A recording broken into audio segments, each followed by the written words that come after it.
Hey guys, Dan here. Just to let you know that my reaction videos come out every Monday, Wednesday and Friday. I also do live streams each Tuesday, Thursday and Saturday on YouTube. If you want to help out the channel, there will be a link down below to my Patreon. Thank you for your time, and now on to the video. Have a good day. Hey guys, Dan here, and welcome back to another video and another reaction. Today we're going to be reacting to ranking every scout weapon in MvM. This is a video by TF2 and the original video will be linked down to the description, so be sure to give a like and watch it before this reaction. Guys, if you can, it would really help me out if you guys give a like to this reaction and also if you guys subscribe to the channel. We are very close to hitting 1800 subscribers, and that would be a very cool thing to happen. So now, without further ado, but leaving some more announcements by the end of the reaction, let's go.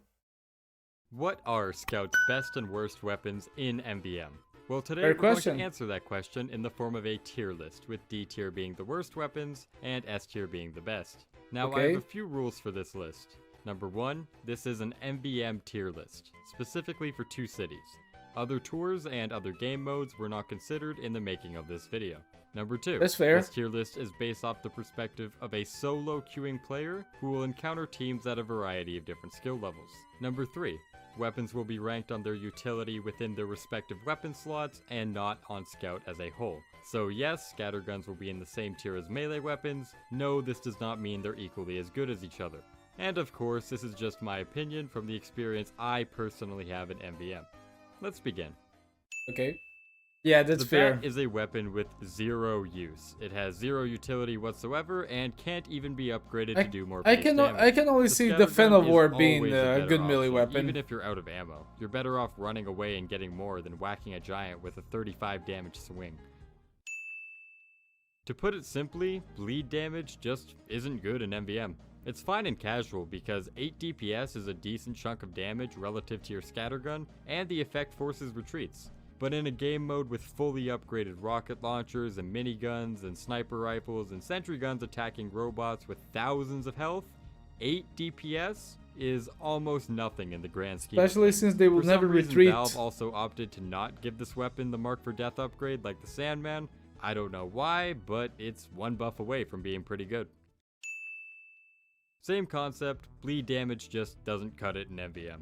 And I know some people will say, oh, but it can build Uber. But the medic usually has no shortage of heal targets when in the middle of a fight. That is true. The medic will always have a Uber by healing or by the canteens. So in order to help the medic build Uber faster, you have to completely invalidate one of your But I can imagine the best top 3 weapons. It's just the Soda Popper, the Scattergun, either one of them, the Mad Milk, and finally the Fan of War.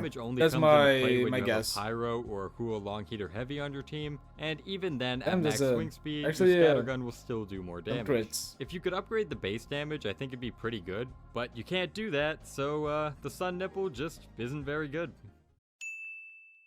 Alright, I may be going out on a limb here because the candy cane might actually be pretty good. Yeah, I guess that all of Scout's weapons, melees are gonna be on tier B. I think he said tier B is the lowest one, right? The majority of those kills will be deep in the front lines and will only ever be picked up by a pyro, a spy, or the Scout himself. You also usually have a medic, a dispenser, and a medium health kit close by that all act as better, more safe forms of healing. So yeah, the candy also cane considering just kind of becomes redundant. There's also the fact you take 25% more damage from explosives, so it makes you much more squishy on waves with lots of soldiers and demos. And also considering the fact that NG will probably have the upgrade that allows the dispenser to have a bigger range of healing, yeah, it's better to just go to a dispenser. I think it's probably the best melee in D tier, but D tier nonetheless. Oh, D tier, okay. I'm lumping all the pistols together because they all suffer from the exact same fundamental problem. Accuracy? When you look at Scout's responsibilities in MvM, his job is to do damage, collect money, and use his utility abilities. The commonality between all of them is that they're all done at close range. So the long range option for Scout, why would you ever need to use it? And yeah, I know the Winger has increased jump height, which does make it the best of the 3, but overall, I just think it's too limited in its benefits and doesn't make it worth using at all. Yeah, the Mad Milk is just a better Oh option. look, it's another bleed weapon. Yeah, I already went over why bleed is trash in MvM, but I will say that the base damage of the cleaver isn't necessarily terrible, but the fact it's on Hmm. cooldown absolutely destroys any chance of it being useful. If you could spam it, maybe it wouldn't be too terrible, but as it stands right now, it's Yeah, if you really could bad. just infinitely keep throwing The and throwing atomizer and is throwing, that would Scout's be very, very best funny. non-mark for death melee weapon. And you'll actually find it used a little bit more at high level because the mark for death effect scales negatively with player skill, but because this is a solo queue tier list, I'm putting it in C tier. This item makes Scout far more mobile and makes it so you don't have to buy as much jump height to make some of the most common jumps. But That's it fair. just Never thought of doesn't that. have the utility that the mark for death items have, so that's why I have to put it this low. And also the fact that you would be able to have the third jump would make you a way better distraction for the giant robots. You would not have to be as close to the ground as you need. You could do way bigger arcs, from one spot to the other. Yeah, that's a good one. The Criticola makes your damage capabilities far higher. You don't have to be in range of the Oh, never soldier's know buff about that banner, which is good because spot. Scout is normally too far to get the effect, so this gives Scout a viable alternative for getting mini crits. Damn the jump. But the fact you have to stay still while drinking it, the fact you're marked for death when using it, and the fact that it's usually obsolete on giants because you'll be marking them anyways, it's not nearly as useful as you would think. And yes, while it is good on tanks, that's actually the one time you will be in range of a soldier's buff banner. I just think that there are too many redundancies in MvM's gameplay to make it all that viable. The bonk essentially acts as a I'm free Uber surprised. canteen every 20 seconds, but with the penalty of being Surprised the slowed bonk down got afterwards before proportional to the amount of for the damage you Criticola. avoided. It does have its moments, specifically on Hamlet Wave 2 with the 20 crit soldiers. That part is not fun, but as you get better at MvM, the more you learn how to position Damn, yourself look at the crits. safely, and the more you memorize the patterns of robots spawning relative to each wave, this makes the bonk become less and less impactful as time goes on. Also, with the money you got, you can have a may lot of come as help a to be able surprise to a to lot just of rocket newer jump out of MvM there with players because the on robot paper, the force of soldiers nature rocket. is pretty good. It does good damage, it's good at tank busting, it enhances the scout's mobility with an on-demand triple jump. Why is this in C tier? Well, the knockback. It knocks small robots so far away at close range, it's basically a one-shot scattergun since you'll never be able to follow up with your second one. But the Fair. biggest issue I see is when you're dealing with giants. By knocking the giants up, you make your demo sticky traps do less damage. Oh, you yeah, make it's your true. heavy have to aim upwards to hit all of his bullets, obstructing his field of view. And I don't think I need to mention how much your sniper will just absolutely love you constantly messing with his aim. So while the force of nature seems pretty decent, it ends up hurting Just your team in proceed the to long run. suicide. This one might also come as a surprise, because in theory it's a walking contradiction to everything Scout wants to do. You have a boost meter which goes down every time you take damage or double jump, both of which have no shortage of happening in MvM. However, I actually find you'll be holding onto your boost much more than you would think by just getting a couple of those meat shots in on the last few robots of a small pack. This allows Scout to go insanely fast, and while it doesn't stack with the movement speed upgrade, it makes it so that on earlier waves, Yeah, if you it's don't stacked, really that would need to be buy that very, upgrade. very, very, The biggest very problem is that goddamn 33% clip reduction. Only having 4 shots in the clip nerfs your damage by so much that all the credits you have on not buying speed upgrades go to just making it on par with the other scatterguns in terms of damage. So that's why it's in C tier. In my opinion, the backscatter is the most underwhelming scattergun in the game. Like the Babyface's blaster, it only has 4 shots in the clip, and is 20% less accurate, with the trade-off being that you'll get mini crits when you shoot robots in the back. Yeah, no, I Now, never on see giants, anyone this using has that the same scattergun. redundancy problem as the Criticola, where you'll usually be marking them, so this doesn't really come into play all that often. On small robots, this can actually be I miss pretty the good, old and that's what Babyface saves it blaster. from If the I'm D not tier. But as Scout, you're constantly mistaken, running to pick in the up past the money, and you have a Babyface lot blaster of used plates to spinning only at once, lose the that speed having boost to if add you on double proper jumped. positioning on top But of now that, so it's you'll be based on consistently damage, getting which mini it crits, makes it I terrible. think that's just a little too much to juggle. And for that reason, I think it's just too situational to be put any higher than C tier. I agree, considering the bots will automatically like do 360s to be able to look at you and try to shoot at you, it's almost impossible for you to do a good flanking with Scout and do it effectively. Yeah, it's very, very bad. The Sandman is a very good weapon thanks to its Mark for Death upgrade. Being able to simultaneously slow and mark a target from any range is one of the greatest utilities in the entire game. It's the best weapon against Super Scouts, it can slow Sentry Busters for your medic, you can buy more balls for cheap, and even pick them up just like you can in casual. But this weapon's strength is also this weapon's weakness. The Mark for Death upgrade is 500 credits. On later waves, this isn't too big of a deal, but on early waves, when that is a massive percentage of your money, it's just way too expensive to be worth it. I mean, that's a resistance and a movement speed upgrade. That's a 25% damage and a... That's why the Fan of War is already the best one, the best melee one. Because you already is going to be in the middle to collect the money. Most of the robots will not be able to do enough damage on you to be able to kill you quickly enough before you regen your health with more money. And yeah, you'll be there and you'll be close to your allies most of the time. Yeah, Fan of War is just the best melee for it. Jump height upgrade just to make this thing function. And that's a trade-off that just isn't worth it the vast majority of the time. So, good on later waves, but just a little too expensive for it to be the meta.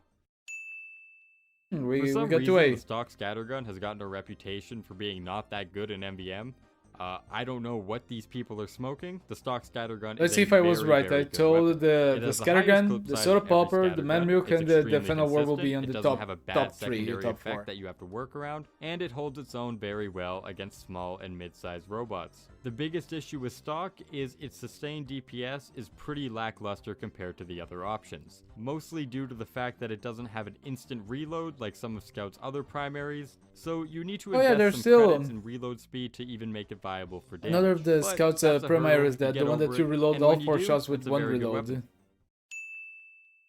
Okay, so the scattergun is not in the top 3. Is so high on this list is because of its potential, plain and simple. This is look at the best scattergun for mid-range in the entire game. Just look at how many bullets you can reload without one a big go. DPS loss is very good. Like the double barrel guns, it reloads all of its shots at once, but unlike those scatter guns, it has 4 shots in the clip. This means that clip size upgrades are even more impactful, and couple that with firing speed upgrades, the shortstop has the single best late game sustained DPS of any of the scatter guns. Look at all the damage. That's a lot of damage. Killer and tank buster. But although it's phenomenal in the late game, I never saw someone use a crit on that with the credit full investments clip. to make this thing worthwhile. And that's why it's not meta.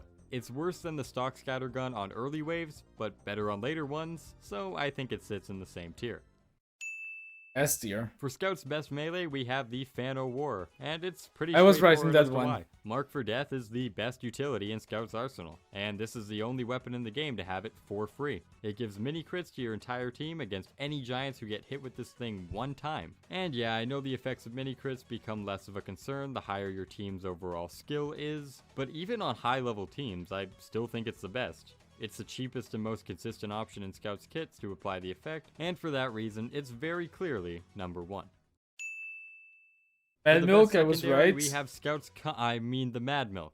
Honestly, this weapon is just absolutely fucking insane with how many support uses it has. By throwing it at a robot, preferably a giant, your entire team gets 60% of their DPS restored as health. This makes classes like Maximum Ramp Up Heavy or a Pyro with his on-demand crits nearly impenetrable, as the Mad Milk will quickly out-heal the robot's maximum damage output, a feat that sometimes a Medigun can't even accomplish. That on its own is good enough, but for some reason they decided to give the Mad Milk a slow upgrade for the incredibly cheap cost of 200 credits, and holy shit is it ever worth it. You can slow Super Scouts to make sure they don't cap the bomb. You can destroy hordes with that. To make sure they don't cap the gate. Slow Sentry Busters so your medic can farm Uber off of them in a much easier and faster way. It's probably the single most useful utility item in the entirety of MvM, and for that reason, it easily takes the top spot. Now, yep, I was right with 3 of the items. In the game by a significant margin, we have the Soda Popper. This weapon just has everything you want in a primary for Scout, and it becomes more and more clear just how good this thing is. Damage, no knockback, you'll be able to have the ability to jump way more around to make the big robots to aim at you and miss it. Potential very early. You can also use an exploit to upgrade the gun's firing speed, despite the fact that there's no option for it, but I'll cover that another time.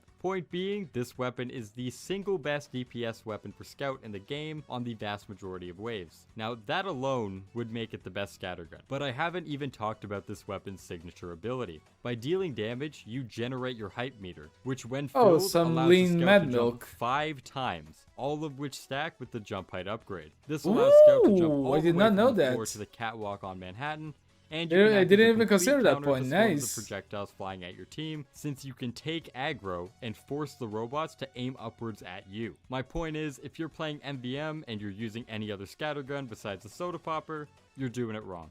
And that's it for the Scout tier list. If you enjoyed the video and want to see more MvM content, be sure to leave a like and subscribe to the channel. As you guys should, so be sure to go be sure to go to the original video link down below on Weezy's channel and give him a like. I can see that he puts a lot of effort into these videos. Guys, I have to say, some of the aspects I was already expecting to be something to be brought up in the video, but this is always a way more technical approach to MVM, which is something that I, as a casual player, I don't have often. So I really like these videos because I get to learn a little bit more of the meta and just how to be a better player for when I play with other people. So this is always a pleasure to watch.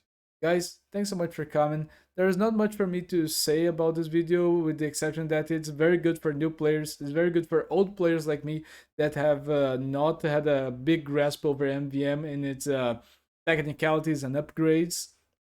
And if you can, once again, be sure to give a like to the original video that will be linked down in the description. Please give a like to this video, it helps a lot. Subscribe, we're almost at the 800 subscribers. And I hope to see you guys on the next time, on the next video. And until then, bye. See ya.